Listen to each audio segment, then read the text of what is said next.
तुम्ही सुद्धा 14 फेब्रुवारीला जर प्रेमाचा दिवस साजरा करणार असाल, तर तुम्ही तुमच्या पार्टनरसाठी असं सुंदर ॲनिमेटेड कार्ड बनवू शकता कॅनव्हा यूज करून. Hello, welcome to my channel गंमत इन लाईफ.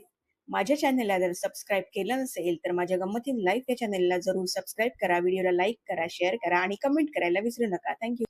कॅनव्हा ओपन करा आणि मोबाईल व्हिडिओमध्ये जा. कारण आपला ॲस्पेक्ट रेशो मोबाईल व्हिडिओचा आहे. तिथे व्हॅलेंटाईन बॅकग्राऊंड असं मी दिलेलं आहे. आता मी फोटोजमध्ये जाते आणि ओरिएंटेशन व्हर्टिकल ठेवणार, कारण मोबाईल व्हिडिओचा आहे. मी आता ओरिएंटेशन क्लिक केलं आहे व्हर्टिकल. आता तिथे आपल्या चॉईसचा आपण कुठलाही बॅकग्राऊंड घेऊ शकतो. सो मी हा पिंक बॅकग्राऊंड घेतलेला आहे आणि आता त्याच्यावर मी टेक्स्ट टाईप करायचंय मला. सो मी टेक्स्ट स्टुडिओ मेकरला गेलेले आहे आणि तिथून मी हा ब्लू वाला तो घेतला, ब्लू 3D. सो तो त्या ब्लू वर चांगला दिसेल, पिंक वर ब्लू चांगला दिसेल, म्हणून मी हा फॉन्ट सिलेक्ट केलेला आहे. थोडा वेगळा आणि छान आहे. ऍड टू डिझाईन केलं. आता मी माझ्या डिझाईनवर आले, तिथे ते ऍड झालेलं आहे. आता नेक्स्ट मी परत एलिमेंट्स मध्ये गेले आणि तिथून मी मॉकअप सिलेक्ट केलेला आहे आणि मॉकअप्स मध्ये मी आयफोन इन हँड असं दिलेलं आहे. तिथून मला पाहिजे तो मी सिलेक्ट केलेला आहे. त्याला मी रिसाइज केलं, मिडल मध्ये ठेवलेलं आहे.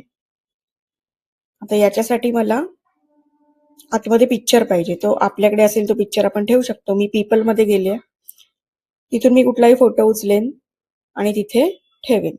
सो तुम्ही तुमच्या पार्टनरचा फोटो इथे ठेवू शकता. आणि कार्ड बनवण्यासाठी आपल्याला पाहिजे, आता मी ॲनिमेशनला जाते, ॲनिमेट करते तो पर्टिक्युलर मॉकअप.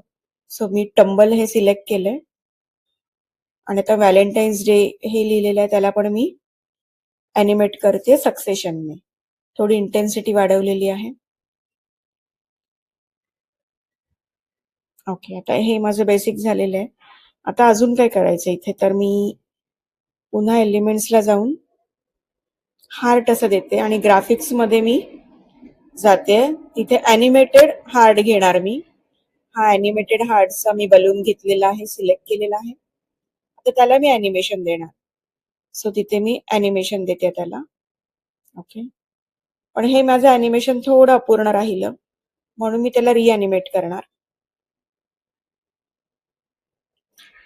ते मी करेन नंतर, पण त्याच्या आधी मी थोडे अजून तिथे 4 ब्लिंकिंग हार्ट घेतलेले आहेत. ते मी डायगनली तिथे प्लेस केलेले आहेत कार्डसाठी.